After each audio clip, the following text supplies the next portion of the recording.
Ladies and gentlemen, please welcome our dais guests. Ms. Doris McMillan, Mistress of Ceremonies. Ms. Greer Gillis, Chair of the Celebrating Women Who Move the Nation Committee and newly named Deputy Director for the District Department of Transportation. Mr. Lester Woods Jr., Comto National Chaplain. Mr. Robert Prince, Comto National Board Chair. Ms. Shirley DeLibero, President, DeLibero Transportation Strategies. Chairman's Eagle Award honoree, India Birdsong. Shirley DeLibero Woman Who Moves the Nation honoree, Paralee Shivers. State Government honoree, Commissioner Polly Trottenberg.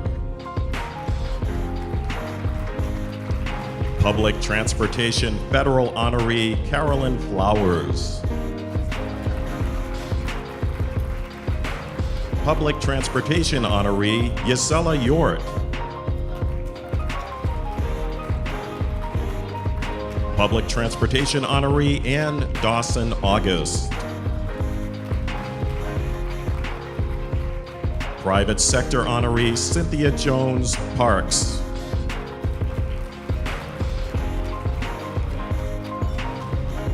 Private Sector honoree, Dr. Joy Roard Fox. Multimodalism honoree, Deborah Hersman. Aviation honoree, Shelley Cameron. Advocacy honoree, Marcia Ferranto. Ladies and gentlemen, please welcome Ms. Linda Washington, Comto's interim president and CEO.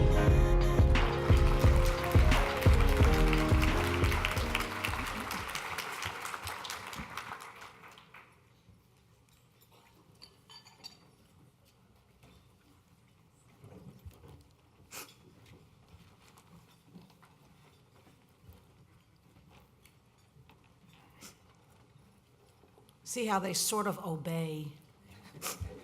Good morning and welcome to the 4th annual Celebrating Women Who Move the Nation Awards Breakfast. I am so happy that you all are here. I just love this event. Now, while everyone in this room is special, I would like to take a few moments to recognize just a few of the dignitaries in the room, and some of them are going to be arriving a little later. Deputy Secretary of VDOT, Virginia Department of Transportation, Ms. Grinley Johnson.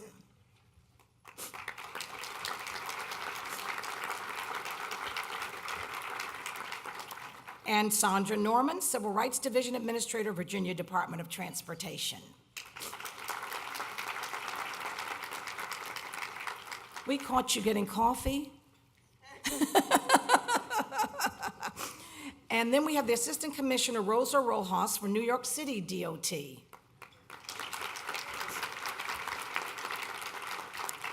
All the way from Birmingham, Alabama, we have Mayor William A. Bell, Sr.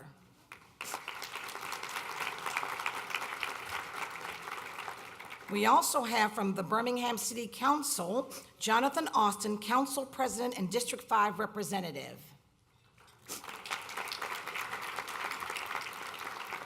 Also, she may not be here yet. We have the former Undersecretary for the U.S. Department of Commerce, Leslie Doggett. Is Leslie here yet? All right, she'll be joining us as well. And William Wong, who's the Chief of Staff at DDOT, will be joining us as well. Additionally, we're pleased to let you know that today's awards ceremony, and you better pay attention to this, because you might get caught on camera, it's being broadcast on Channel 45, Vance Channel in Baltimore, Maryland. So let's give Vance a big hand for being here with us here today.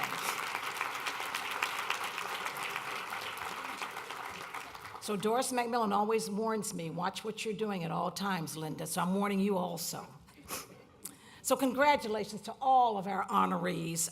Comto celebrates your accomplishments and best wishes in your future endeavors. We are all so proud of all that you do. Thank you so much. Let's give them another round of applause.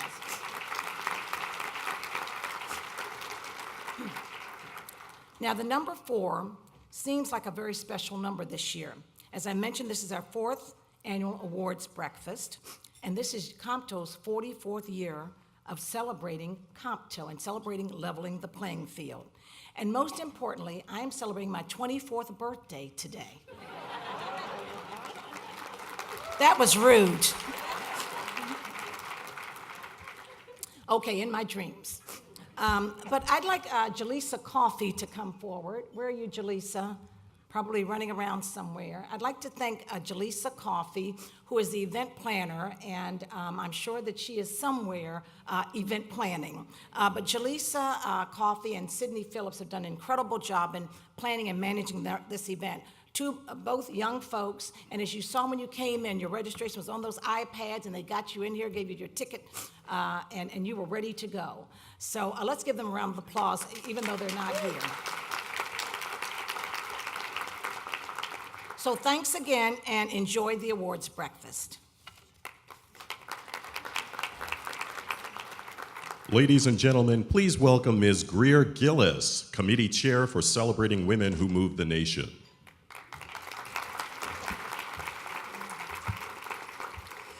Good morning, Comto. Good morning. Good morning, Comto. Good morning. That's it. Good morning, everyone. Thank you so much for joining us for our 4th annual Celebrating Women Who Moved the Nation Awards. We are so honored and so excited to have you all with us today.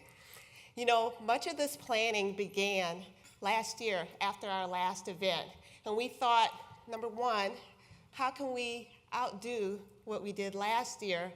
But then, as we went throughout the year, we also thought, how can we pay legacy to the woman who started this event, Julie Cunningham? This was her vision, this was her legacy, and we think we did it this year, so we're excited to have you with us to see it. But there was a group effort, there was a steering committee that worked together, and I want to take that opportunity now to recognize the steering committee. Ms. Deborah Carter, Ms. Renee Edwards, Mr. Christian Kent, Mr. Brad Mims, Ms. Stephanie Pinson, Ms. Mariah Stanley, Ms. Janet Walker, and Ms. Shauna Watley. Thank you very much for your contributions and your service. It's been a pleasure and a joy working with all of you. You know, Celebrating Women Who Moved the Nation was created in observance of Women's History Month so that we could honor the phenomenal women who have made extraordinary contributions in our transportation industry. These women were selected by the steering committee for their demonstrated leadership, for their commitment to diversity and inclusion, for their advancement of women and minorities in the transportation sector, and their support of historically underutilized businesses. We have women here that represent every facet, every mode of transportation, because when you think about it, that's really who we are in the transportation field. But it's their commitment to advancing our infrastructure, our transportation infrastructure, is why we selected these women today, and we're honored to have them today. First, before we close out, I would like to take this opportunity to thank our sponsors. Without you, we would not be here today. So please, wait until the end. Then let's give our round of applause to the support of our sponsors. First, our industry partners, AECOM, CH2M Hill, and Parsons Brinkerhoff.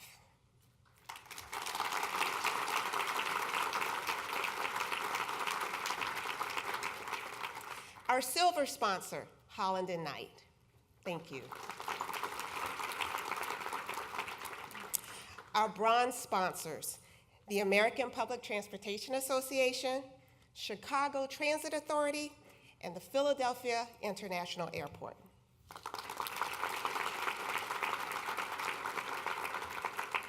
And our friends of Comto, Cubic, and Fortis Networks. Thank you all very much for your generous support. Now, I would like to welcome Mr. Bob Prince, National Chair of the Board of Directors for Comto. And at this time, would all members of the Comto Board of Directors please stand and be recognized?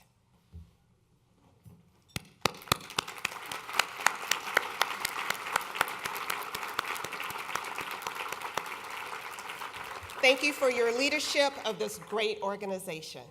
Mr. Prince.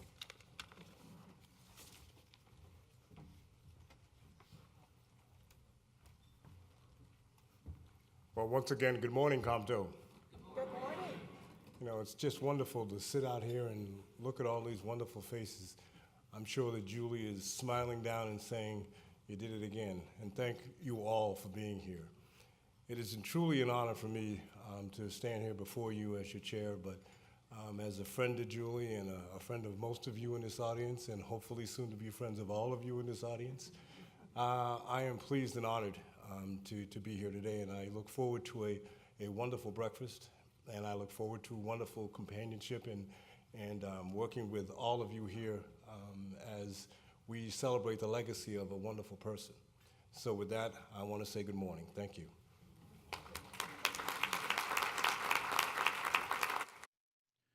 We have an awesome talent today. Ms. Kendall Isidore. Born in Houston, Texas, Kendall Isidore is a violinist, vocalist, pianist, songwriter, and instructor. A graduate of Howard University with a Bachelor of Science degree in biology, music has always been Kendall's passion. She's been playing the violin, singing, and playing the piano since she was 8 years old. Currently, Kendall is the orchestra director at KIPP DC Northeast Academy in Northeast Washington, D.C., and the music director at Christ United Methodist Church in Southwest Washington, D.C. And now, Kendall Isidore will play the national anthem. Will you please rise for the playing of our national anthem?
Thank you, Ms. Isidore. Let's give a round of applause for that beautiful rendition of our national anthem. Mr. Lester Woods is chaplain of the Comto National Board and is also the External Civil Rights Director for the Missouri Department of Transportation. Please welcome Mr. Woods, who will deliver the invocation. Good morning, Comto. I think we can give Ms. Kendall another round of applause for that awesome presentation of the national anthem. Beautiful, beautiful, beautiful. Please bow your heads and join me for a word of prayer. Father, we come before you this morning with bowed down heads and humbled hearts, thanking you for this day. For this is the day that you have made, and we are rejoicing and being glad in it. You are, O God, the God of gods. You're the Lord of lords, the King of kings, our Alpha and our Omega. You are the beginning and the end.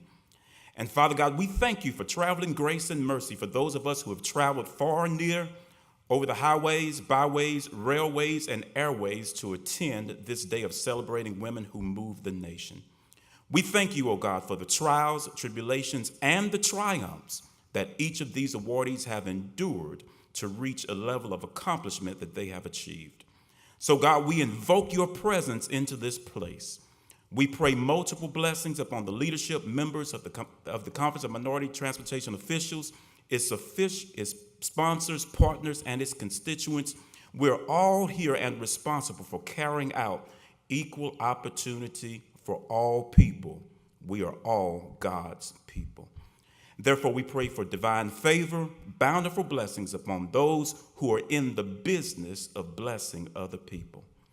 And Father, we would be remiss to end this prayer today without thanking you for the life, legacy, and leadership of Comto's Dr. Martin Luther King Jr. in the personality of Reverend Jerry Moore, Comto's John Lewis in the personality of Mr. Harold Williams, and Comto's Rosa Parks in the personality of Miss Julie Cunningham. We thank you for their resilience, their significance, and their sacrifice. We honor you as we remember them, and we honor the women who move the nation. Now, God, bless the bread, the meat, and the drink in which we're preparing to partake. May it strengthen our limbs and nourish our bodies. In the name of the Father, Son, and the Holy Spirit, amen, amen, and amen.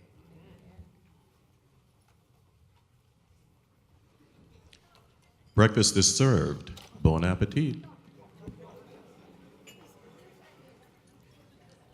We are pleased to have Ms. Doris McMillan, CEO of McMillan Communications and former DC and New York television anchor, with us today.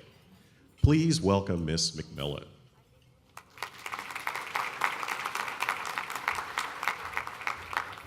Good morning, everyone. Okay, that was better. Now, you know you're on television, right? I tell my clients when they know they're going to be on TV, no picking, digging, or scratching. And look at your neighbor and smile like that. If you see anything green, let them know. Because when Reverend Watley comes up, we want no distractions, okay? I would be remiss if I didn't ask our former Celebrating Women Who Move the Nation honorees to stand. Would you all please stand if you are here? Thank you.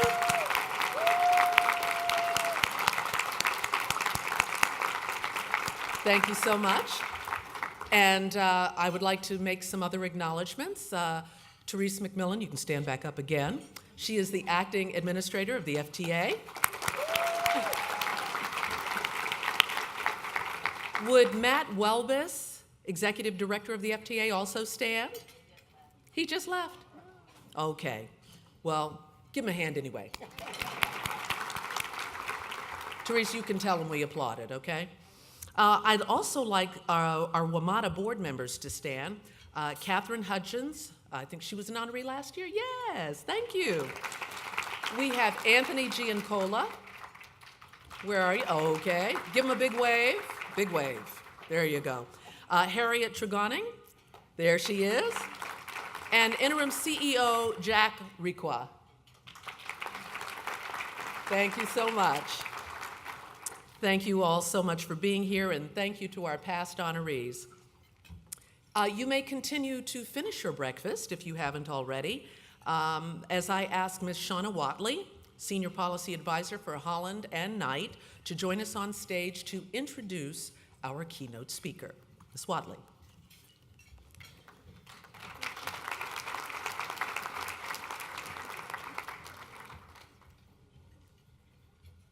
Good morning, Comto. Good morning. It is my pleasure to stand here today before you and welcome you to our annual breakfast and to introduce the keynote speaker. I decided, since Matthew Watley certainly is no stranger to Comto, when Julie Cunningham would call, he would answer. So I didn't think it would be appropriate to read through his bio. You all can do that for yourselves. But I thought I'd share a few things with you that you don't know about the Reverend Matthew Watley. He kindly reminded me this morning, you know that I get the mic after you, so be careful what you say. So just to give you a few things about Matthew Watley that you did not know from my perspective. Matthew Watley is a man of God that truly loves God's people. He is a wonderful father to his daughter, Alexandra Elizabeth.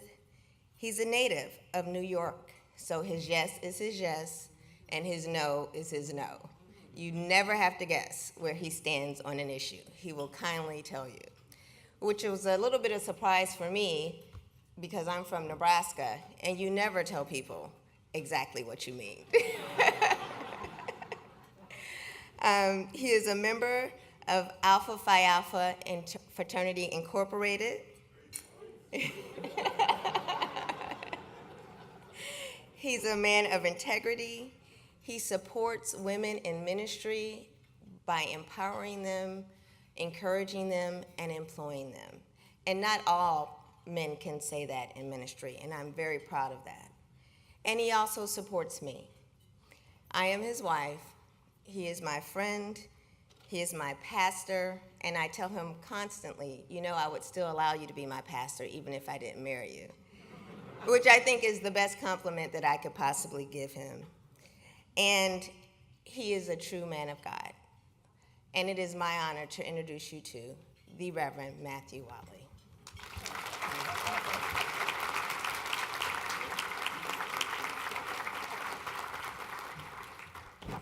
Good morning.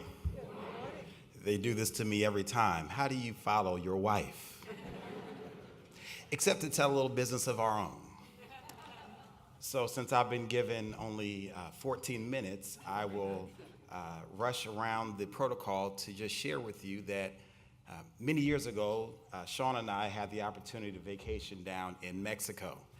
And thought it was a great idea to get one of those jet skis and go out there and hit the water. And seemed as if the fellow renting the jet ski from us sort of had a compulsion. He kept saying, take it easy, take it easy. But of course, having ridden jet skis several times and knowing how to accelerate and to steer it under control and how to navigate the waves, and particularly knowing the number one rule of jet skis, which is to always turn into the wave, I brushed his advice aside and saw this wave coming and decided not only would I head toward the wave, but I would use this as an opportunity to just demonstrate my capacity to my wife, who was riding along with me. We hit that wave that immediately became a ramp and launched higher, I'm safe to say, than any human has ever gone in the world, or at least in Mexico. And while we were in the air, I felt my wife's embrace loosen, dissipate, and then disappear as an invisible hand lifted her off the seat. Now, I'm proud to say I stuck the landing, but I'm not proud to say I lost my wife. And one can only imagine the conversation that occurred over the ensuing minutes. I'm not at liberty, as a member of the clergy, to repeat to you what my dear loving wife said to me. But suffice it to say, I was duly shamed. And as a consequence, the only thing I could think of to try to make it right was encouraging her colonel to let her steer. So I got on the back, and of course, after being so shaken, she began to, take it easy and was steering very gingerly, and then she violated the number one rule of jet skiing. She didn't turn into the wave. She tried to outrun, and I'm saying, baby, turn in. I'm driving from behind now. And of course, the inevitable happened. The wave caught us, the wave flipped us, and now there's three of us upside down in the water, me, my wife, and the jet ski. A fourth is entering the water. It's the man who owns the jet ski who told us up front, take it easy. And so now I've got trouble on my hands. The waves are coming. The jet ski is upside down. I'm trying to ride it. I'm getting ready to deal with this fella who's heading toward me. And all of a sudden, I hear the shrill voice of my wife. I turn over and I see Shauna demonstrating the universal sign of drowning. Her arms are flailing. She's screaming, despite the fact we both have life vests on and she's an excellent swimmer. And so, of course, because she's my wife, I had my priorities in order. I forgot about the man, the waves, and the jet ski. And in desperation, I screamed to the top of my lungs, "Shauna, stand up."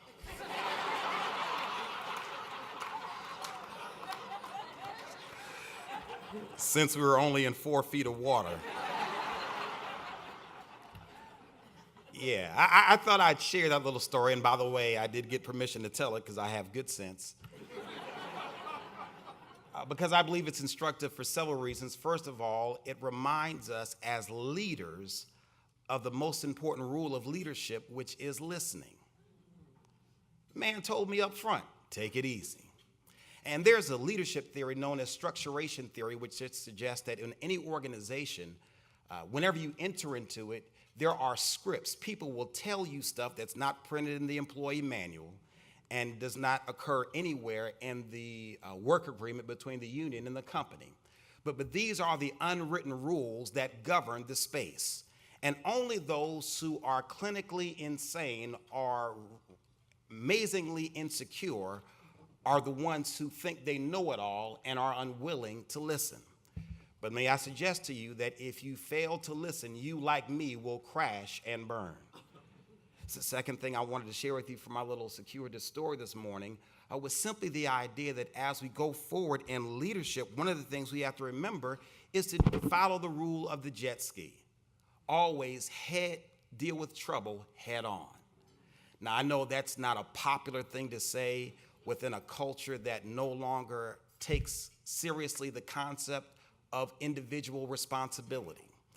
In a culture that no longer keeps score for children's sports, that gives everybody a medal, and that doesn't, and it refuses to provide direction and correction in the sense that this will train them for adulthood. Of course, as adults, we know that you don't have to worry. Whenever there's a competition, there will never be a loser. And of course, we know that there's no such thing as second place. And we know that there is always fairness in the workplace. And therefore, as adults, they would not need to be equipped to learn how to deal with defeat and failure. Right, and so since you and I can agree that those realities, in fact, are daily struggles for all of us, we must recognize the fact that we must face things in order to fix them. Finally, I wanted to share with you that what was most important about that day was that even though she had a life vest on, even though she's an excellent swimmer, the crisis was averted the moment my dear Shauna decided to stand. And for the time that remains, I guess it's about 7 minutes, I just wanted to kind of delve on that idea because it occurs to me that we oftentimes misunderstand and misappropriate our expectations as leaders. Sean and I have a great friend. She is a world leader. She has done very well in her industry, done very well for herself, has negotiated huge projects, and has traveled around the world. And the other day online, she posted something that I could not resist but share with you this morning. She said, "Women are expected to think like a man, act like a lady, look like a young girl, and work like a horse."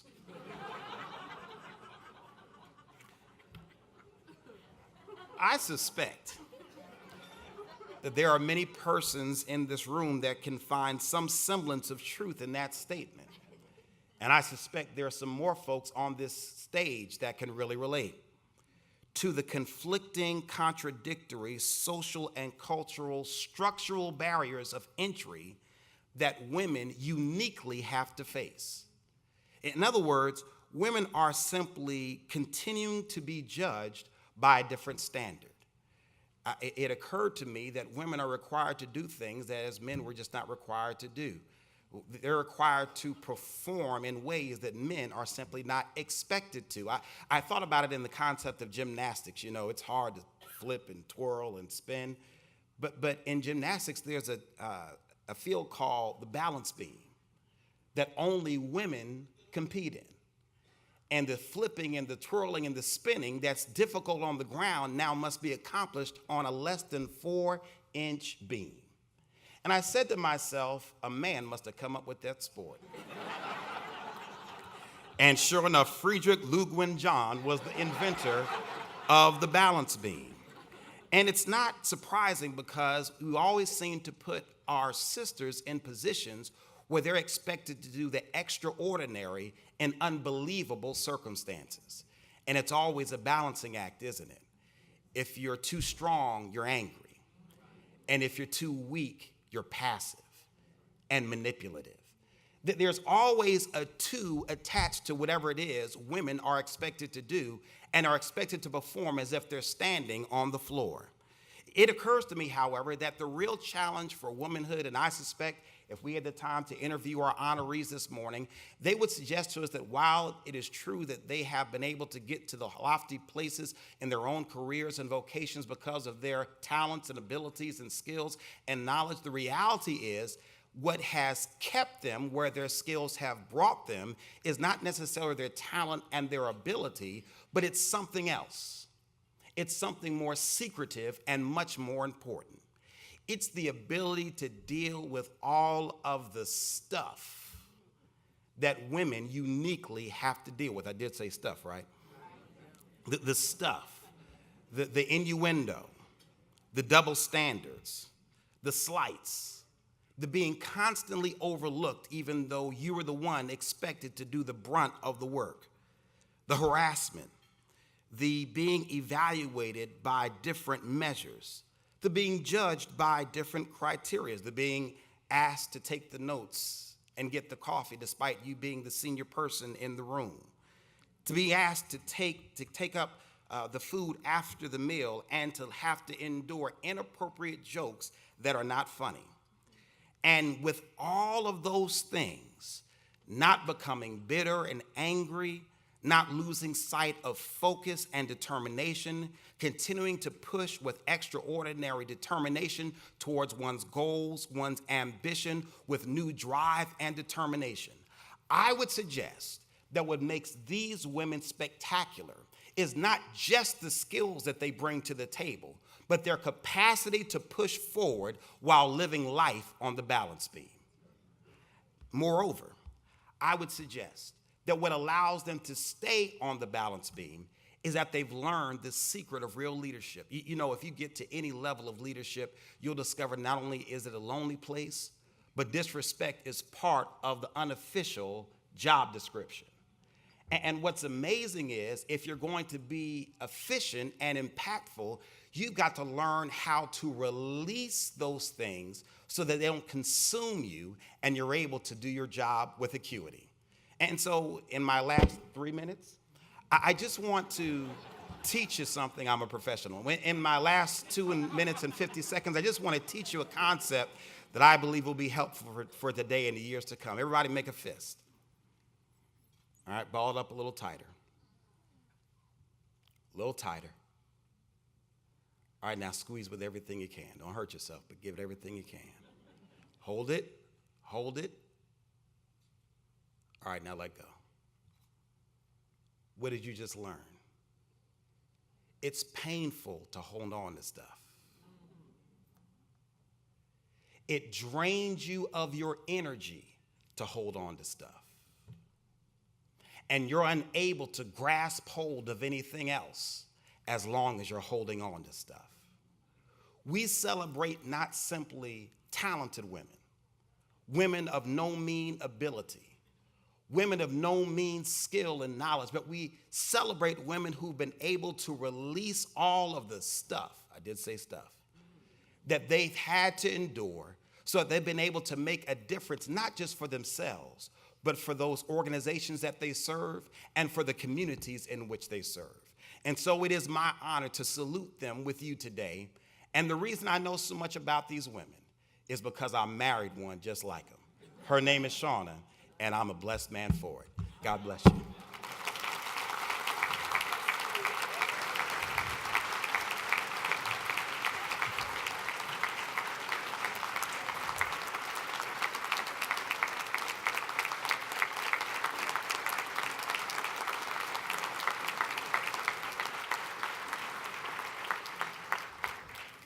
Thank you, Reverend Watley, for that outstanding message. Please welcome former Secretary of Transportation, Rodney Slater, who will present the Legislator Award.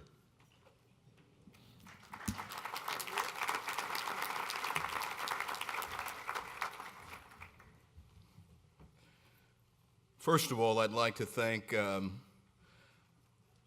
Pastor Whately, as all of you thank him for his most penetrating and dynamic and challenging address. We thank you for your leadership not only at Reed Temple, but for the talent and the message that you have brought to us this morning. To Chairman Prince, President Washington, Chair of the Comto Celebration Women Awards Committee, Ms. Gillis, to Sandra Morgan, who gave us the invocation. If you would allow me, I would like to just note that I've known Sandra for a number of years, and during my tenure as Secretary of Transportation, we established the Garrett A. Morgan Transportation Excellence Program to encourage young people to consider careers in transportation. Initially, our objective was to touch personally at least 5,000 youth.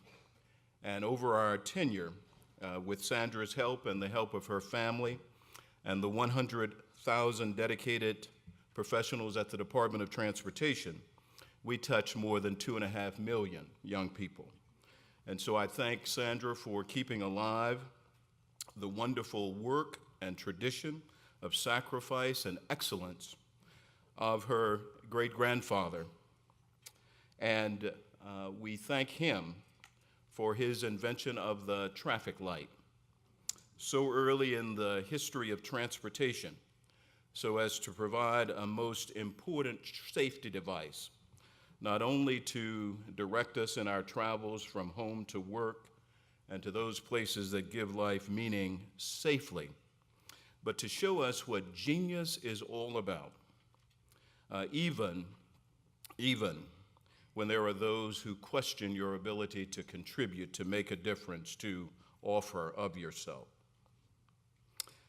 He too, like our honoree that I now express a few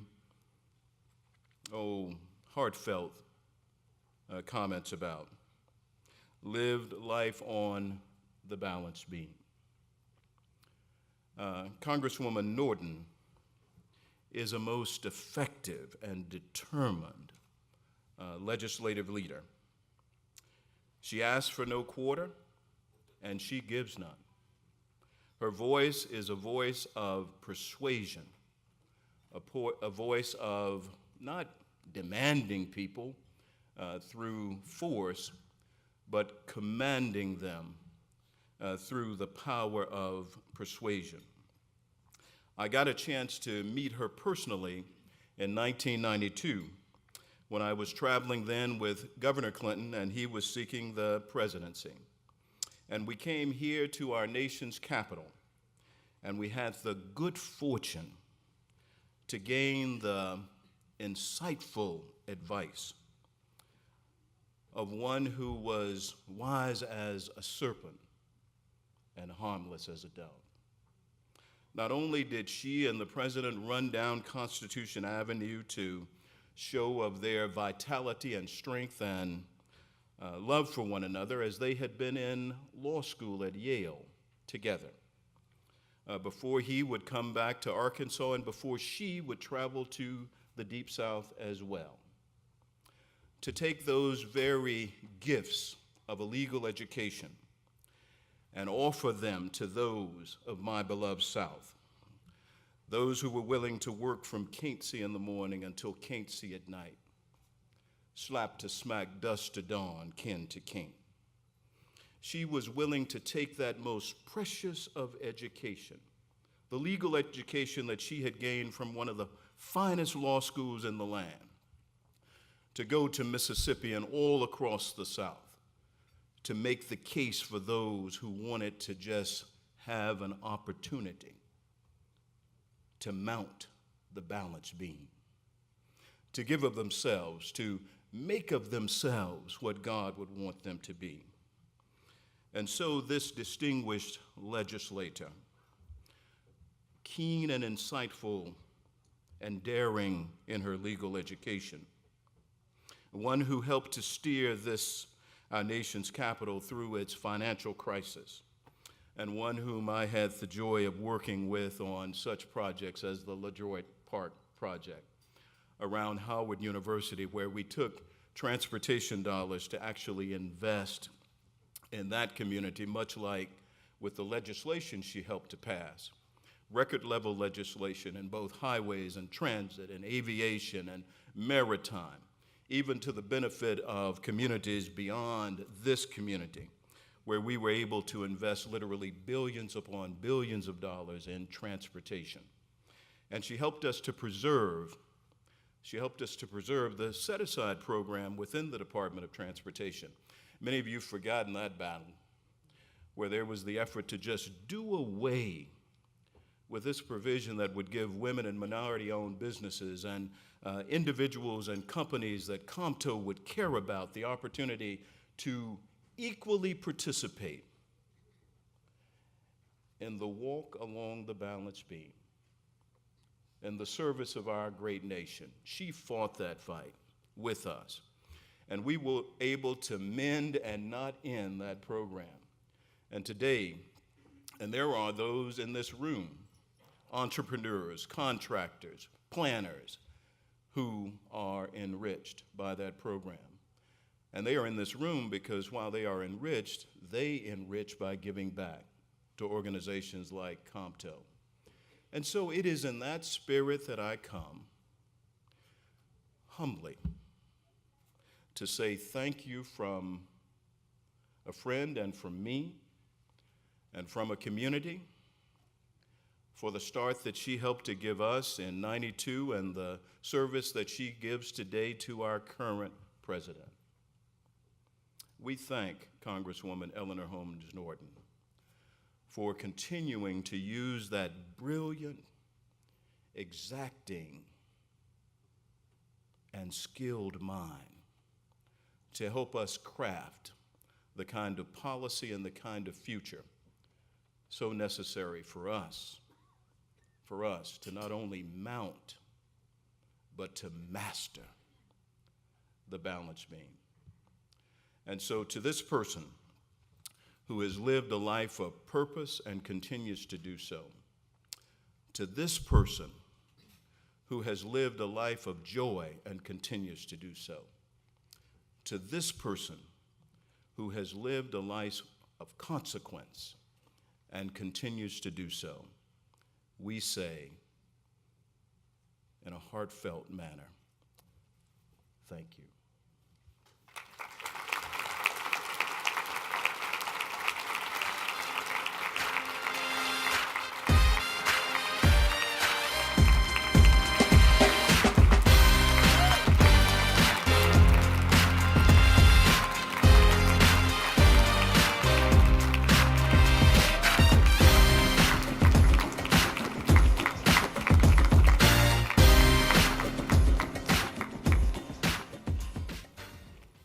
Thank you, Rodney Slater. And to Comco, you do me great honor, not only by this award, but by whom you have selected to introduce me to get the award, one of our most distinguished secretaries of transportation, Rodney Slater.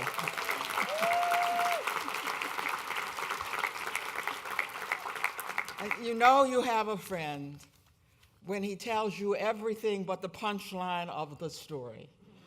When Rodney and President Clinton and I were running down Pennsylvania Avenue. I said, I can keep up with this man. What do you mean? So, and I'm not talking about Rodney, I'm talking about President Clinton. And I said, this is my Pennsylvania Avenue. I know what I'm doing. So I ran down Pennsylvania Avenue. Rodney did not tell you. And I must tell you, make sure when somebody introduces you, he is such a good friend that he will not tell you that the Congresswoman fell down on Pennsylvania Avenue. Absolutely fell down. So they had to help me up so that I could continue to act like I was running. First of all, my congratulations as well to my fellow honorees. I am late for an appointment, so I'm going to have to leave, and I wanted them to forgive me for that, even as I say to Comto, you do me great honor, especially now, and especially as Reverend Watley has said that you should face trouble head on, sir. I am a Democrat in an all-Republican Congress. I face trouble head on every single day that the Lord sends me. And you have inspired me this morning to plow ahead, because one of the most bipartisan bills we have generally had is the transportation bill. It has been my great privilege to be on this committee and to now be the lead Democrat on the committee, and to work particularly for minority businesses and for minority affairs and employees. Ever since I've been there, I thought I would use my few minutes, and you notice that Reverend Watley kept his own time. I'm going to try to do that as well, just to tell you why I am trying to be worthy of your award as legislator, because I am trying my best to legislate. For example, I know that Comto is at one with me when it comes to bus riders. Our appropriation is disproportionately weighted against bus riders. I'm trying to get that righted because, now with rural areas and small towns as well as big cities like the District of Columbia, buses are the things, and our bill does not indeed signify that. That is one of the things that I am trying to get changed as a leading Democrat as we try to get out the bill this year. On the DBE program, I already have language in the upcoming bill that safeguards the DBE, the Disadvantaged Business Program, so that it is not challenged in court. We are trying for those of you like those from the District of Columbia who are suffering from the fact that the commuter tax benefits have indeed now gone back to the disparity that was there before we had 2 or 3 years of parity, so that now you get greater tax benefits if you park than if you ride public transportation, which is what we're trying to get everybody to do. My bill would restore that parity so that if you take the bus or the subway to work, you get the same tax benefits as somebody who brings their car to work. I'm working with our new transportation secretary on something that particularly minority communities have long wished for. If you have a project going up in your community, this is the United States, so you can hire from anybody in the United States. Well, if you happen to be from a minority community, that often, or too often, is not meant you. We will have pilot programs for what we call local hire, so that people who live in the community can get some preference for jobs in the community when you are building in their communities. And finally, what I am most proud of, and I've got to tell you how this happened. This past year, when the transportation appropriation bill came forward, I came to the floor and I offered an amendment to be added to the appropriation bill that would bar racial profiling in jurisdictions which receive federal funding. I said I got to think about what the arguments will be the other way. By the way, I said I was simply trying to enforce Title VI of the 1964 Civil Rights Act, the 14th Amendment. I made the arguments. Then something magic happened because at the moment when you called for a vote, the chairman said, the chairman, who is a member of the other party, said, "We will accept the gentlewoman's amendment." It is now law, my friends. Racial profiling is unlawful in your jurisdiction. Spread the word. And thank you, Comto, for this wonderful award.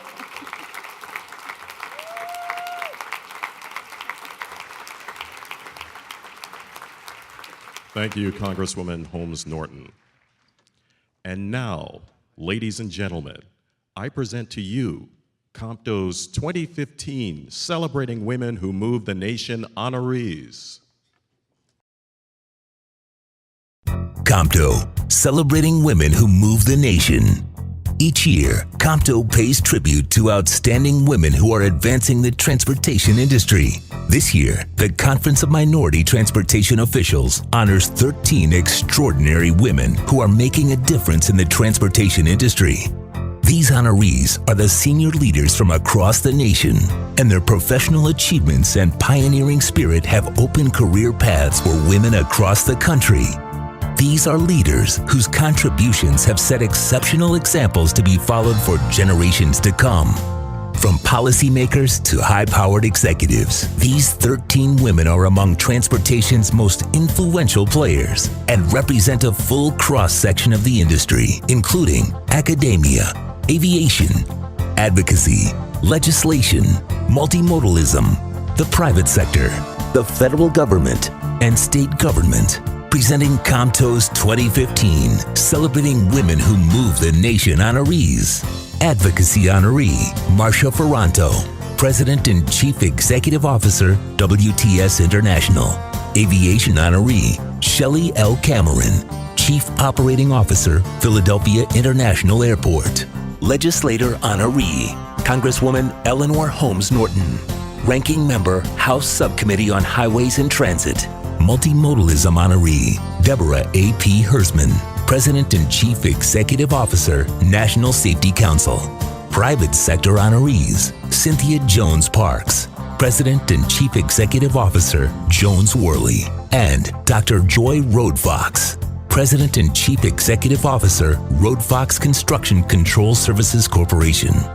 Public Transportation honorees, Ann Dawson August, Executive Director, Birmingham Jefferson County Transit Authority. Carolyn A. Flowers, Senior Advisor, Federal Transit Administration. And Gisela Yort, Director of the Miami-Dade Transit for Public Transportation. And State Government Honoree, Polly Trottenberg, Commissioner, New York City Department of Transportation. This year, Comto also salutes 3 extraordinary women with Individual Achievement Awards.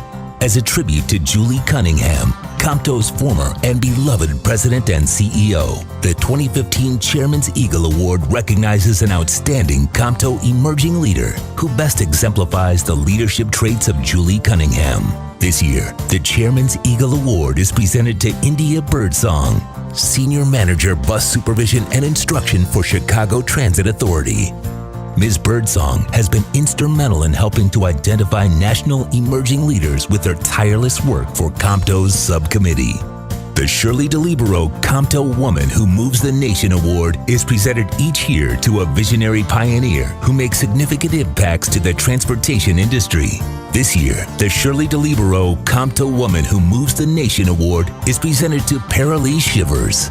Ms. Shivers is currently a speech professor with the Houston Community College System. and is formerly a director of their small business development program. Throughout her stellar career, Ms. Shivers has been at the forefront of helping small and minority-owned businesses find success when doing business with large firms and the government. For example, she has mentored small and minority-owned businesses on how to win contracts from Houston's metro system. In short, Ms. Shivers is a model teacher, guiding our next generation of leaders. And this year, the Comto Lifetime Achievement Award is presented to Senator Barbara Boxer. As chair of the Environment and Public Works Committee, Senator Boxer has focused her efforts on creating jobs and rebuilding the nation's infrastructure. At a time when 70,000 of our nation's bridges are structurally deficient and 50% of our roads are in less than good condition, we must act, and that is what we intend to do. Ladies and gentlemen, thank you for your generous support, and please join Comto and our industry partners AECOM, CH2M Hill, and Parsons Brinkerhoff as we celebrate these 13 phenomenal women who are moving our nation.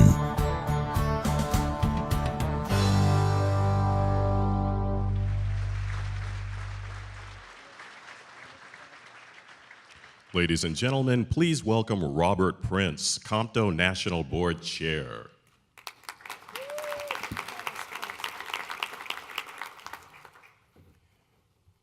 Our next honoree was Senator Barbara Boxer, who couldn't be with us this morning as her commitment to continuing to move the nation.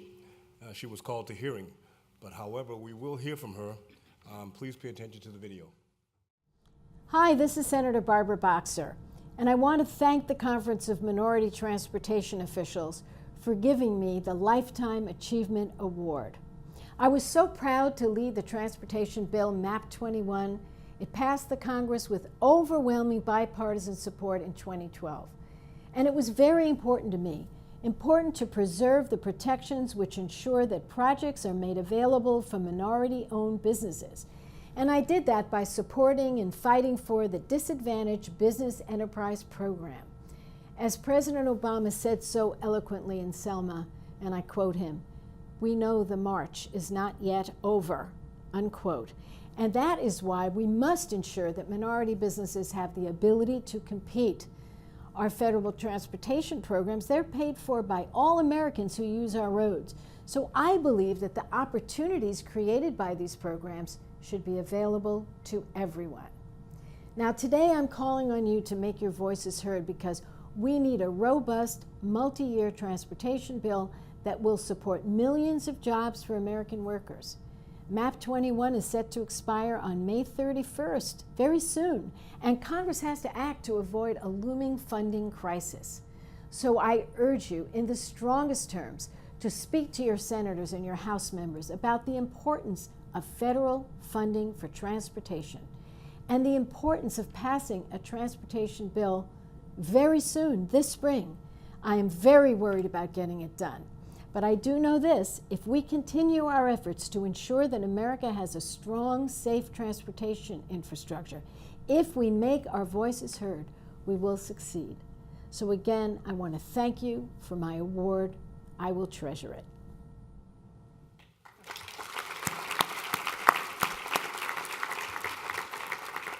And on behalf of our 2015 award winner, I will accept the award. Thank you.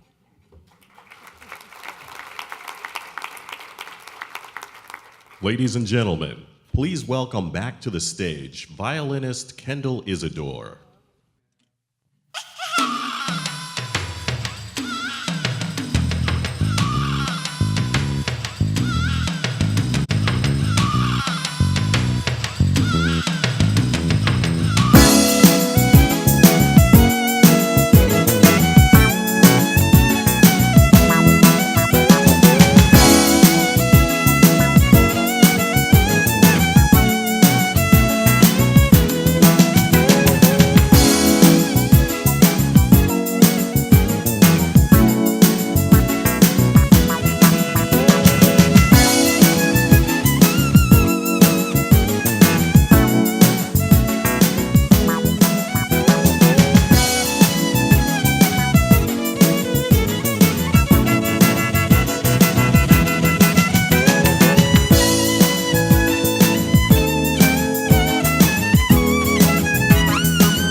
Thank you, Miss Isidore. That was incredible.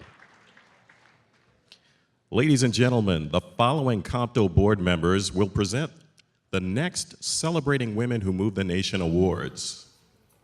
Mr. Warren Montague, Mr. Freddie Fuller, Ms. Renee Edwards, Mr. Roosevelt Bradley. Please welcome back to the stage our Mistress of Ceremonies, Ms. Doris McMillan.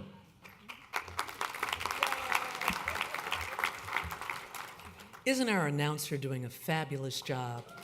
Thank you, Frank. If I could just play like Miss Isidore, I'd give up my day job. You know, I've had time to sit here and think about what Reverend Watley was saying. Reverend Watley, did you know that it was a man that created the mammogram machine? Pressing. All right. I got that out. I feel better now. All right, it is time to give honor where honor is due. And we have some wonderful honorees here today. And so our first honoree for advocacy is Marcia Ferranto, President and CEO of the Women's Transportation Seminar International. Ms. Ferranto.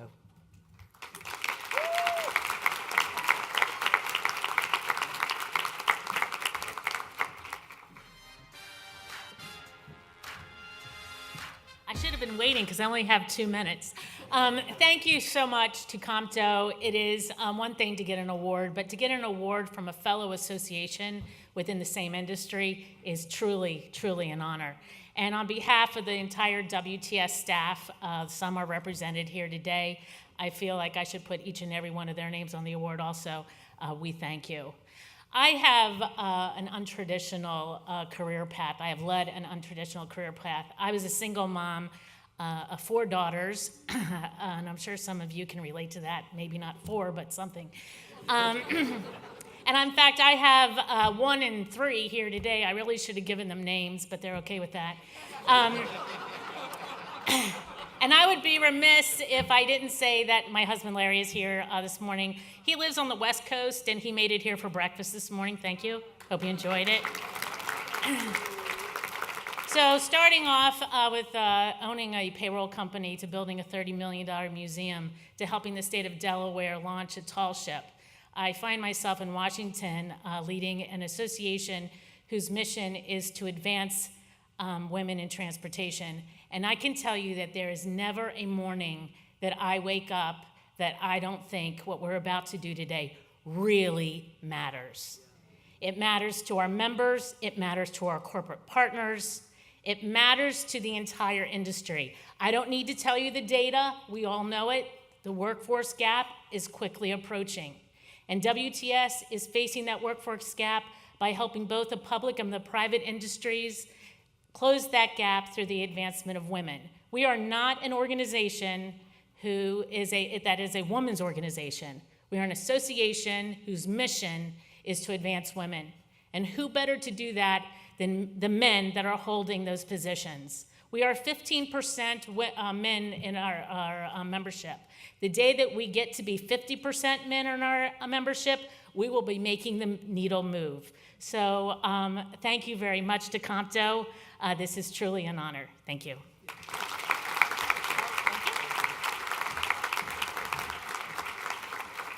Congratulations, Ms. Ferranto. I'd like to welcome to the podium this year's honoree for aviation. Shelley Cameron, Chief Operating Officer of the Philadelphia International Airport. Ms. Cameron.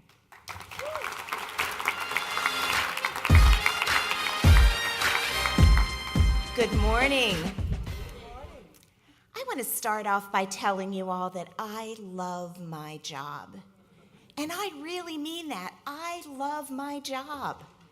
I am privileged every day to serve the citizens of the Philadelphia region by operating an efficient and safe airport, by getting them to see people that they want to see, by helping make business happen, by facilitating commerce, by providing an economic engine for the region. I love that I can make a difference every day for those citizens. I also love that I can make a difference every day for the employees that work for us. the 800 city employees, and the over 20,000 airport employees. As I was thinking about this award, it occurred to me that I really wanted to mention and talk about mentorship and role models. I wouldn't be here, and most of you wouldn't be where you are today without role models and mentors. And it's especially powerful when there are role models and mentors that look like you, that talk like you, that you can relate to. I started out my career as a military officer. I served 7 years on active duty in the United States Air Force. And I went back, hey, there are a lot of other people in this room I ought to be thanking, including one of the people at the Philadelphia International Airport table, Miss Barbara Oliver. She served in the Army. She made the rank of sergeant faster than anybody else ever in history when she made that rank. There are a lot of people in here who need to be thanked. But when I was an officer in the early 90s, I went back and I looked at the statistics, and I don't know that I was really aware of it at the time, but of the 80,000 officers in the Air Force, only 15% were women. And of that 15%, only 3% of them had achieved the rank of colonel. There weren't a lot of people that I could look to and see that looked like me, that I could use as role models and mentors.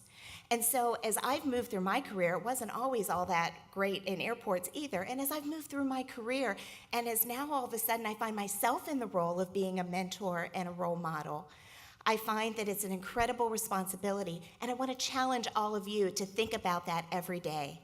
You all are mentors and role models. People are looking at you every day. There are eyes on you at all times. Be a good mentor, be a good role model. Thank you to Comto so much. I am very honored for this, to have this award. Thank you to the Philly group that came out and traveled down to help recognize these wonderful women. And thanks to all of you for being here this morning.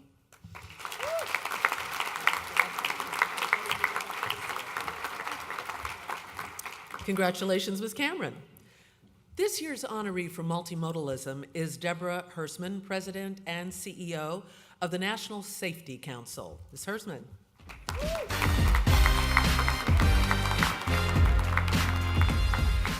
Good morning.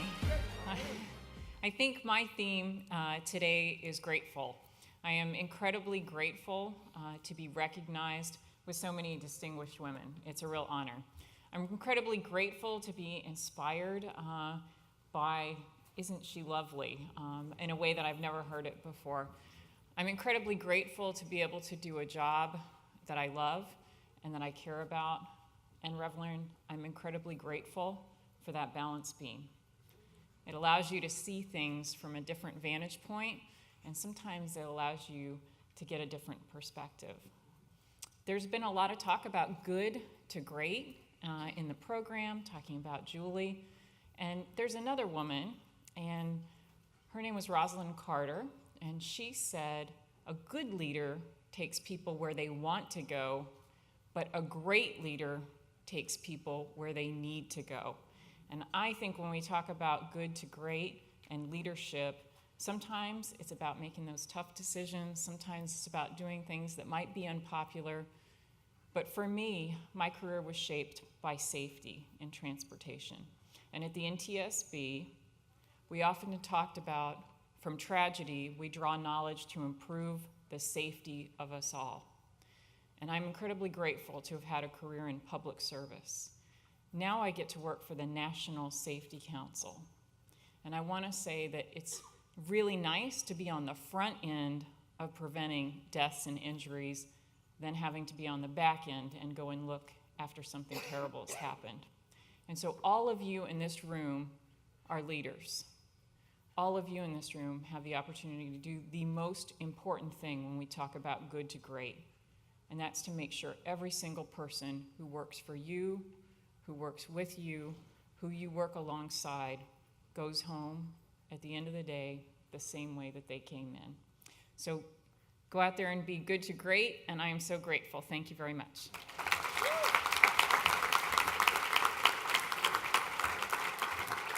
Thank you, Ms. Herman. We've got two honorees for this year's Private Sector Award. Our first honoree is Cynthia Jones Parks, President and CEO of Jones-Worley. Ms. Park?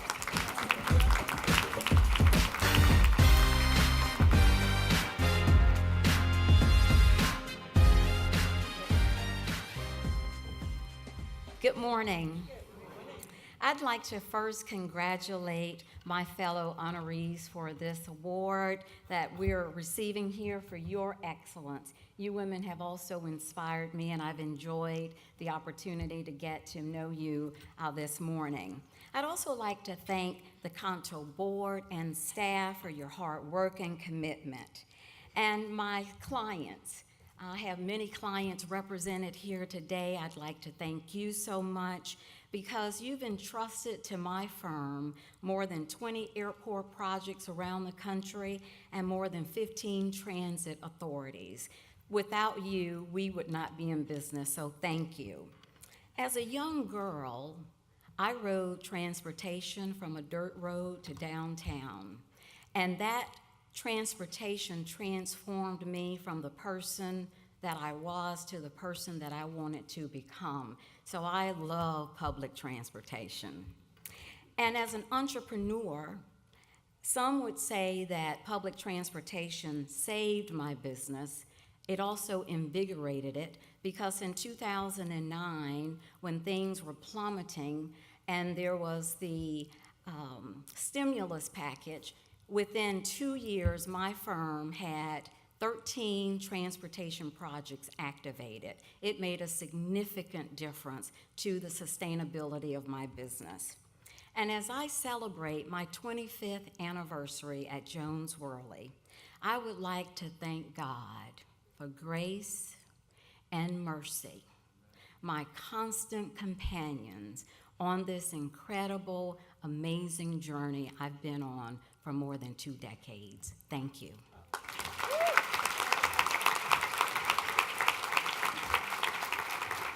Thank you, Ms. Jones-Parks.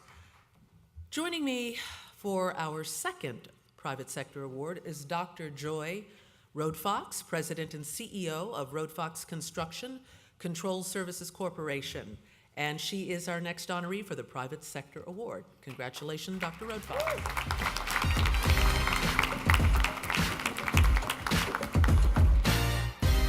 Good morning.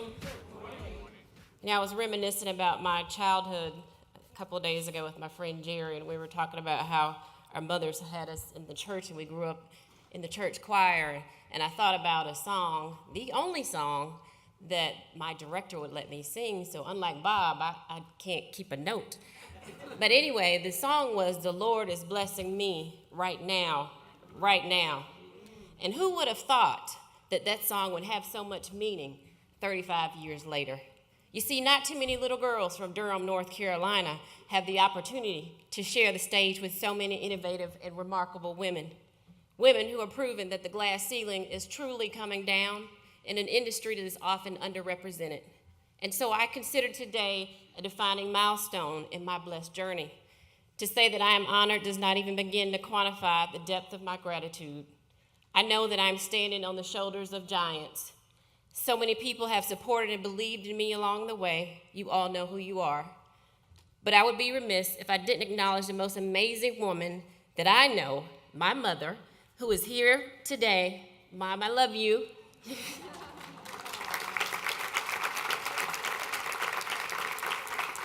My acceptance of this award would not be complete without paying tribute to the man who made this milestone a reality. You see, I am the CEO of a second-generation construction management firm, a 40-year-old firm that's left its footprint on major transportation projects literally around the world in Afghanistan, Pakistan, Mali, Vietnam, Philippines. I could continue to go on, but I won't. Forgive me if I seem a little forthright, but I'm just a proud daughter. And I get a little emotional when I think about the principles of the firm that the firm was founded on and how rare it is for minority-owned firms to exist in the second generation. I get a little emotional when I think about the sacrifices and the hard work that my predecessors have put in that would afford a young woman like me the opportunity to stand before you today. I get a little emotional when I think about how the founder entrusted me to continue his legacy. And I get a little emotional when I start to envision him here at this very moment. He was by far the hardest working man that I've ever known, Dr. Ronald Otto Roadfox, my father. He passed away March 5th of last year. If he would have lived to see another year, he would be celebrating his 80th birthday tomorrow. But one thing I've learned along this amazing journey is that our timing is not always in line with God's timing. But I find peace in knowing that he is smiling down on me at this very moment. Yes, the Lord is blessing me right now. So thank you, Comto. Daddy, this one is for you. Happy birthday.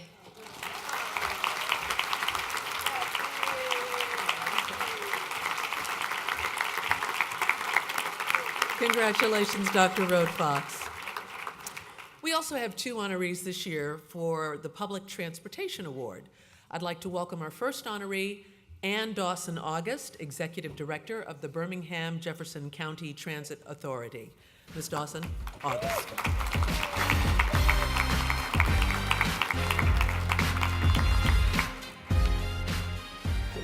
Good morning. To my honorees, to the fellow honorees, to the Comto board, to Julie, in her memory, a true friend, the selection committee, and to the Comto sponsors. It is truly a privilege and an honor to stand here today to be honored by your peers. I thank my Creator for allowing me to stand before you. It is very humbling and emotional that I accept this award. I accept it not for myself, but on behalf of my supportive family, some are who are here today, my devoted nephew who's here, my cousins, John and Donnell Miller, and especially my pillar of support, my husband of 27 years, who's also here, as well as the many, many people that I've worked with over the past 35 years. No one travels this road alone. From the transit systems, the organizations, the vendors, local, state, and federal officials, national boards, and committees that I've served on and worked with, many of whom are also represented here today. I would especially like to thank, and for my SEPTA family in Philadelphia to stand.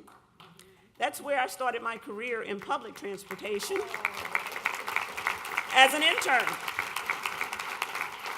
Several of them are here. And I would also like my new family, the Birmingham Jefferson County Transportation Authority and friends, to also stand. But before they stand, I would like the most popular mayor in the country who have decided to spend his morning with me, my mayor, the Honorable William A. Bell of Birmingham, Alabama.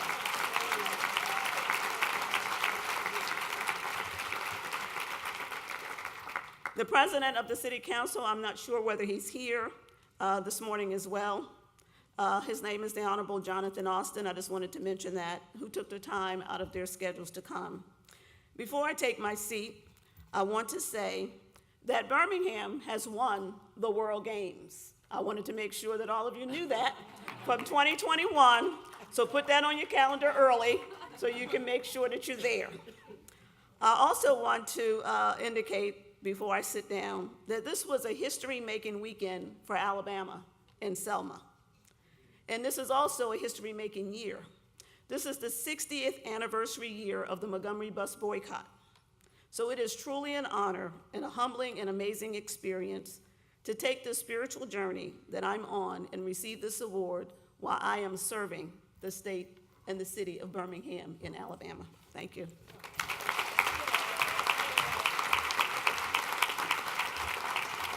Congratulations, Ms. Dawson August.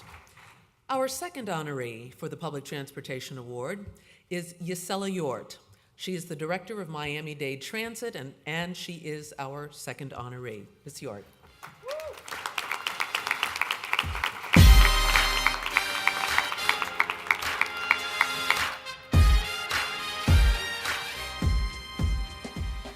Thank you and good morning to all of you. Buenos dias.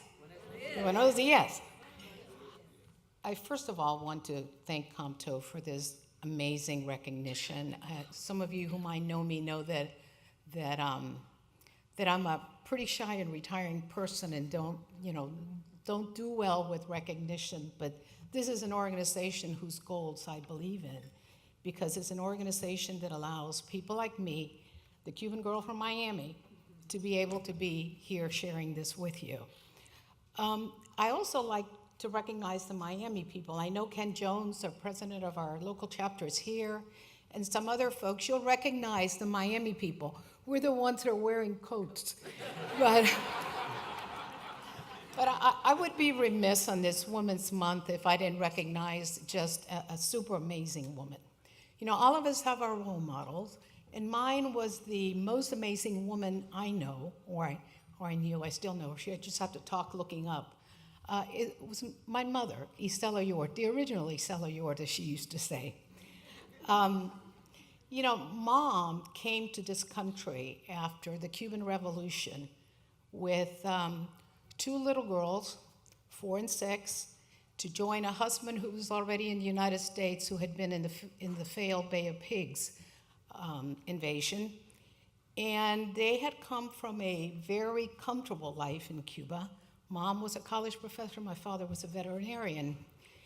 And when they came to this country, a country that they truly loved for all the opportunities it gave folks and for the welcome that we received, she picked tomatoes in fields. She worked in a shrimp packaging plant. If you've ever seen a shrimp packaging plant, probably one of the hardest jobs you can imagine, to put food on the table. And she was never shy about sharing some of her wisdom. And I'd like to share some of those with you, because in so many ways they truly shaped all of us. She said, first of all, get a good education. Education is what moves you up from poverty. And don't just get the education you can afford, get the best education. You'll pay for it later. She had second lesson number 2. She said, every job is honorable, and it's important because it's part of what makes us a world and a community. And she said, and because it's such, you have to do it with the best skill you can. You have to do it with integrity, and you have to do it with enthusiasm. And then her third lesson was also a simple one, but a profound one. She says, no one ever succeeds alone. No one. Even when you wash your hand, one hand washes the other. And together you wash your face. She says, if you're ever successful, it's because so many people give you a boost up to let you stand in their shoulder. And I gotta tell you, I'm standing in front of you because many people hoisted me on their shoulders. A wonderful husband who's put up with me all these years, and sometimes I'm not easy, who always put me first, always put me first. Kids who understood that to me, transportation in my career was more than a job, it was a passion that I truly believe in. And most of all, to the 3,500 amazing public servants in Miami-Dade Transit, on whose shoulder I stand each and every day. And with that, I'm deeply honored for this recognition. I thank you from the bottom of my heart.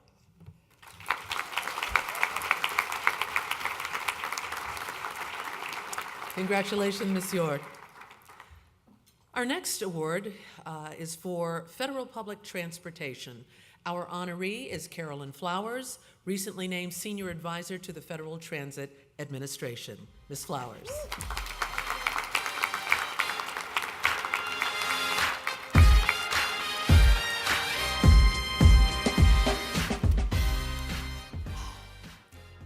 Take a deep breath. It's been a journey. It's been a journey from Los Angeles to Charlotte and here. So I thank you all. And I thank the Comto board and members. I feel a little emotional, but anyway, I too owe where I am today, not only to my parents, but also to the industry and to many, many people in this room who have been mentors, advisors, coaches, friends. Just so many of you have contributed to where I am today and let me be who I am today. And I couldn't have done it without you. The achievements are a collective effort. I've strived to be an effective leader, and I've strived to be successful in my efforts, and that is because of all of you. And there's many mentors in this room. I'm looking out at them right now. And anyway, there are many who have given me the gift of their valuable time, and I appreciate that. And I want to take the opportunity to thank all of you today. Thank you, Comto. Thank your board members. And I want to say that you've been there for me during the good times and in the challenging times.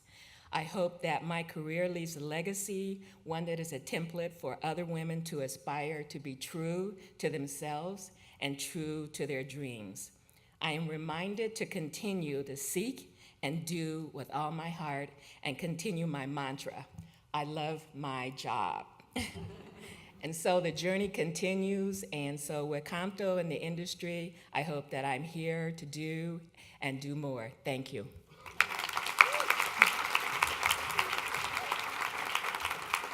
Congratulations, Ms. Flowers.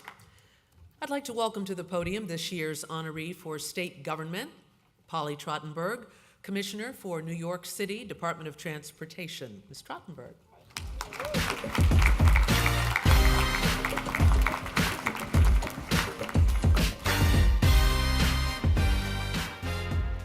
Well, the theme good morning, Comto. The theme this morning seems to be gratitude, and that is a wonderful theme. I am so grateful to get this award and to be up here with this remarkable group of women. It is a true, true honor, and I'm just thrilled by that. And I'm grateful to have had such a wonderful career in transportation. I love my job too. I love this field. It is a field that helps connect our fellow citizens to jobs and opportunities, shapes cities, has a wonderful tradition, so I think we're all fortunate to be in transportation. And I've had the good fortune of serving on Capitol Hill, of serving in the Obama administration, and it's wonderful. I see many of my friends and colleagues here from US DOT. And now I'm in New York City, the greatest, largest, most diverse city in America, one that I'm very proud to be in. And we have a bunch of New Yorkers over here. And I'm honored too. I want to just give a shout out to my mayor, Bill de Blasio, and the First Lady, Chirlane McRae, because when I came in as commissioner, first of all, they had several assignments for me and many of my colleagues in city government. In transportation, it was help create a transportation system that is going to connect people to jobs and opportunity, and particularly connect the most underserved neighborhoods in our city, which is for me a real sacred mission. Number two, make sure that as you put your leadership team together and you're looking to hire in your agency, make it reflect the diversity and talent of New York City. And that is a wonderful challenge. And we have gotten a fantastic team together at New York City DOT. A focus also on making sure that women and minority-owned businesses have the great opportunities for all the contracts that we do in New York. And we are really going to embrace local hiring, too. We're really looking forward to that. That's a wonderful opportunity for us. So I love Reverend Watley's analogy of the balance beam. I think in New York City, it's not quite a balance beam. It's a big boxing match. There's hundreds of people in there, and some punches are getting thrown, but in the end, it's actually really a terrific experience, and I'm proud. We get a lot done. So, Comto, thank you again for this terrific award and this big honor. It really means a lot to me. Thank you.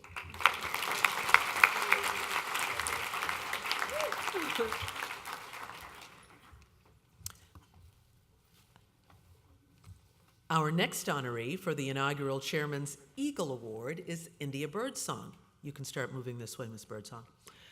She is the Senior Manager, Bus Supervision and Instruction for Chicago Transit Authority, also known as CTA.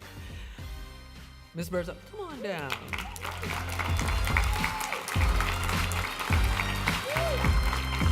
Now, before she has her remarks, I have a little something for her. Isn't it beautiful? This is from congressional recognition presented to India Birdsong for receiving the Chairman's Eagle Award. May I read this? Please. Thank you. On behalf of the citizens of the 3rd Congressional District of Ohio, I'm pleased to recognize India Birdsong for receiving the Chairman's Eagle Award presented by the Conference of Minority Transportation Officials. At just 30 years old, India is a leader and advocate in the transportation community. In her roles as Transportation Manager of Bus Supervision for the Chicago Transit Authority, TCRP Emeritus, Ambassador and former Comto Chicago President, India has demonstrated clear leadership, effective advocacy, and a strong commitment to diversify through the advancement of women and minorities. In India Birdsong's endeavors, she displayed a degree of professionalism, competence, and commitment of which she can be proud. These qualities have earned her the respect and esteem of all who know her. Her recognition is deserving of true praise. Today, March 11th, 2015, I commend India Birdsong on this well-deserved recognition and wish her continued success. Sincerely, Joyce Beatty, Member of Congress. Congratulations. Good morning, Comto family. Good morning. Wow. Took my breath away. I would like to say good morning, family, because I feel that I'm in the presence of family. For that reason, my next 2 minutes, or minute and 48 seconds, we're in bus ops. My VPs over there were very timely. Will come from the heart. First, I would love to thank my family. I'm here with professional and actual family, but we all are here and together. With the Chicago table, please stand up. My parents are here as well. Antoinette and Ralph Birdsong. Thank you. And also the emerging leaders that I sit on the subcommittee with, please stand up. I see 2 of you here in front of me. Without you, there is no me. Thank you. Really quickly, I just would like to put that emphasis on family. There are plenty of mentors in this room, namely Mr. Bob Prince and also Mr. Libero. I have called them incessantly over the years with advice, seeking advice, and they've not hung up on me, so I appreciate that. And of course, without saying, Miss Julie Cunningham. It is an absolute honor to be recognized and thought of in the ranks of Ms. Cunningham and her contribution to the transportation industry over the years. As is stated, I am in my early 30s and definitely have tried to put in the work to emulate such great leaders as Ms. Cunningham and the one sitting behind me here. I will definitely move forward to move up the ranks and to make you all proud. I do appreciate the support and the love that you all have showed me.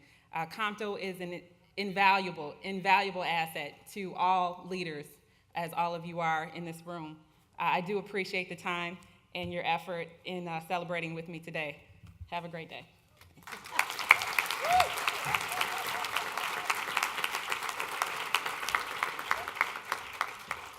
Congratulations, Ms. Birdsong.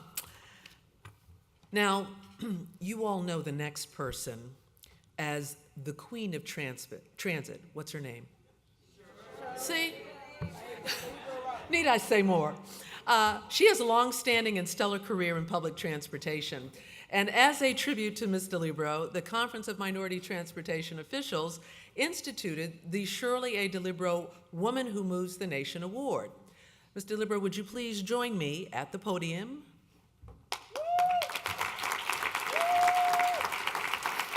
To present the Shirley A. DeLibero Woman Who Moves the Nation Award, which will be given to Paralee Shivers, Professor of Speech at Houston Community College.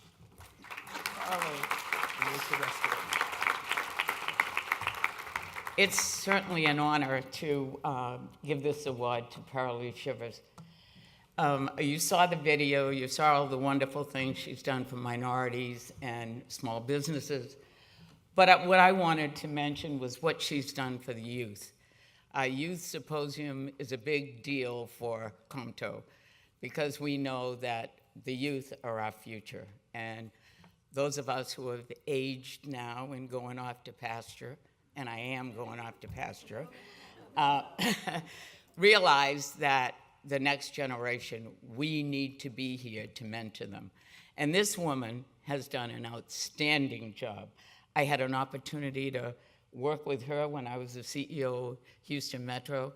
She ran my small business department and did some wonderful, wonderful things. And, you know, we're here as a tribute to Julie and some of the qualities that Julie had, this lady has. And it is my honor, my real honor, to give to Paralee the Shirley A. DeLibero Award. Thank you for all you do. Don't make me cry.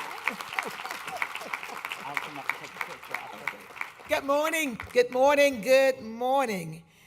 There is a song that's entitled Through Dangerous Storms, He's kept me. Through dangers seen and unseen, He has kept me. And I say that because God has kept me for such a time as this, because in 1972, I never would have thought I would be here, because for 2 weeks I was missing. I was kidnapped. No one knew where I was. My father thought I was one place. My mother thought I was someplace else. But God had a plan, and this is part of my plan.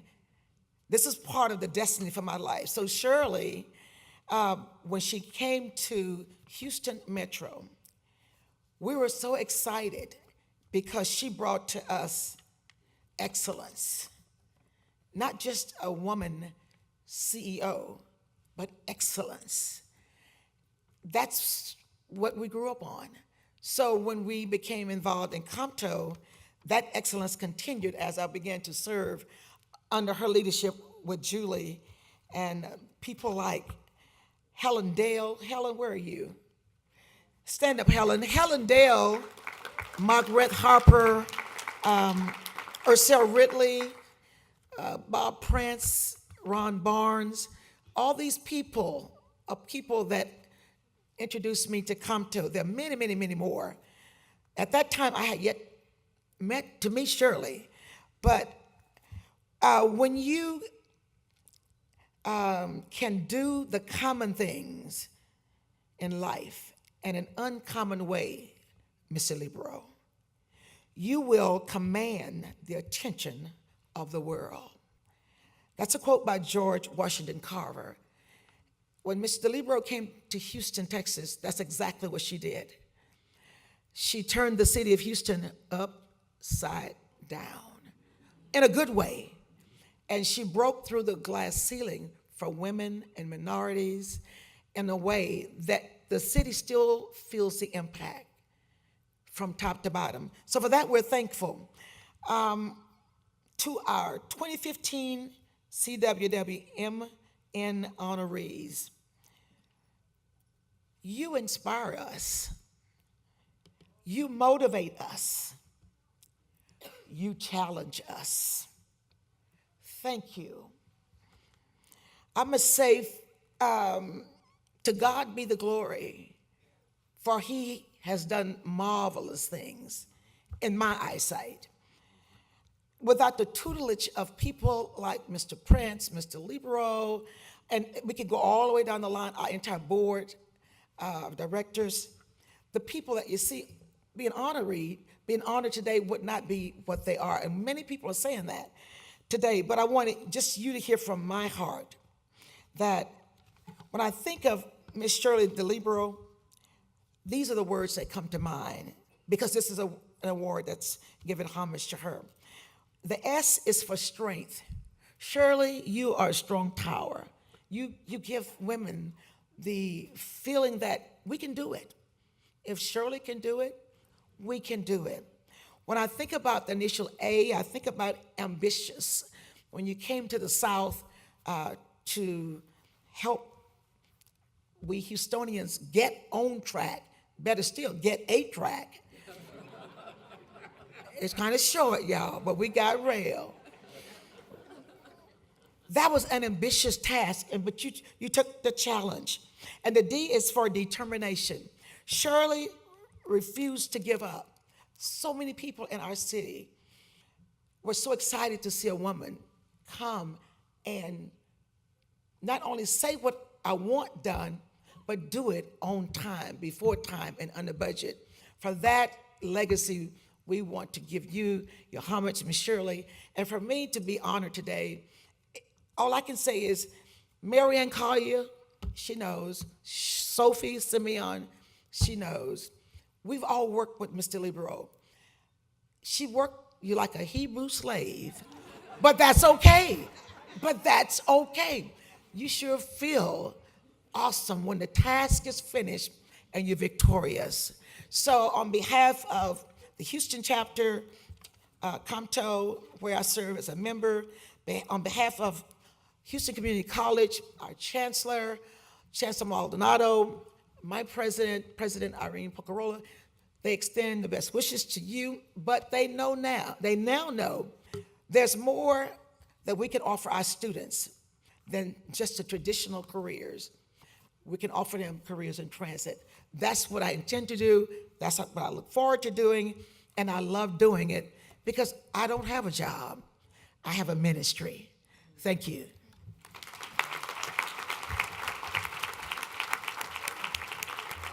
Congratulations, Ms. Shivers.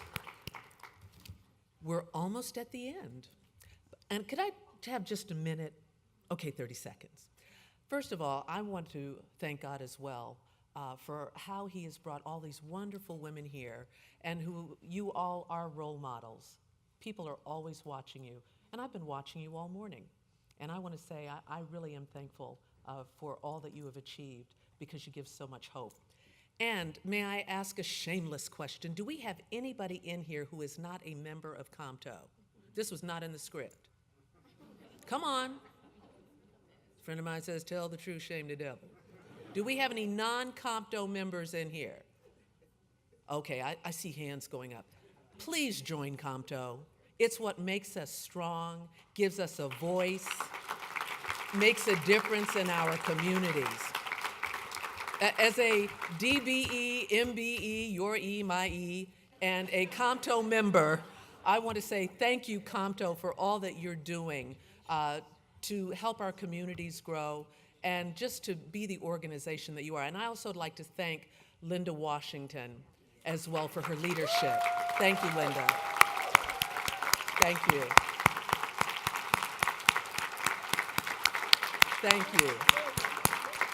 Y'all can stand.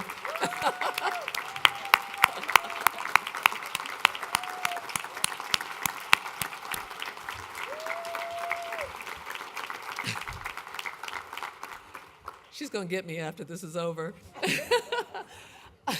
And on that note, I'd like to bring Bob Prince back up for closing remarks. I hope you all had a wonderful morning.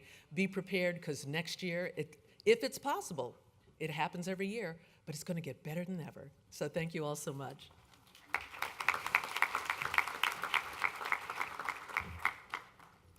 See, I promise next year I won't sing.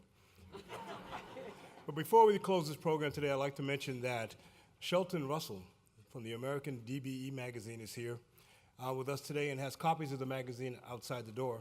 So please pick up a copy on your way out from the event. Additionally, the American DBE magazine will feature this event in their next edition. Thank you for being here, Sheldon. And Shirley, would you come back and join me?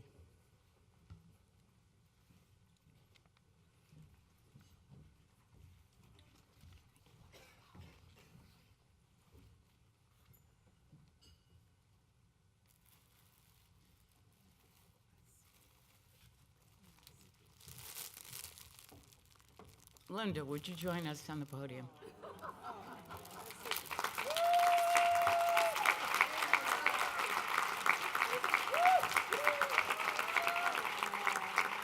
You all know that when we lost our leader, we were all, pretty upset and pretty. And this lady right here came in, took over, and led us to where we are today. In behalf of the Board of Directors, thank you, thank you, thank you, thank you.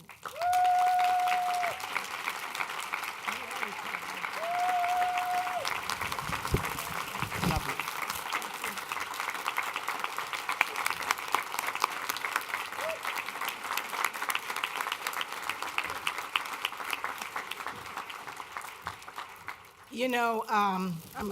I cry easily.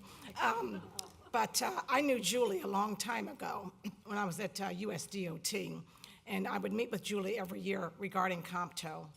And when I retired in 2011, Julie called me and said, hey, could you help me with an event called Celebrating Women Who Move the Nation? And I said, okay, because I had my own consulting firm.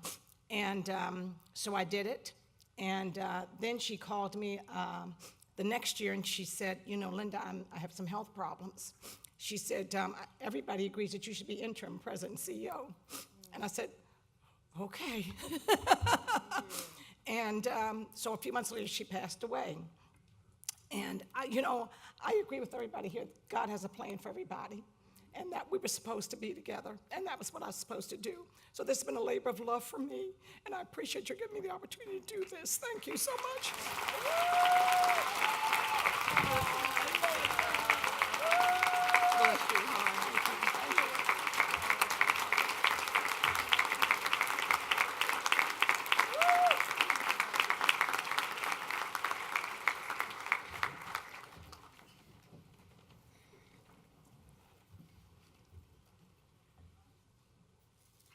Let's give Linda another round of applause, please.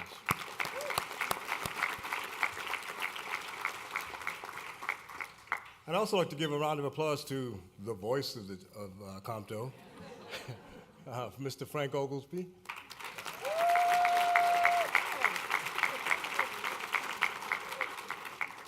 Doris McMillan, our fabulous mistress of ceremonies.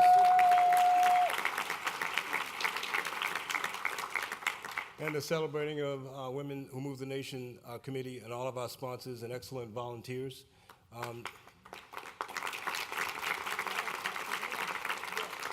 Without them, none of this would be possible. So I want to thank you all for coming, and next year we're bigger and better. Thank you.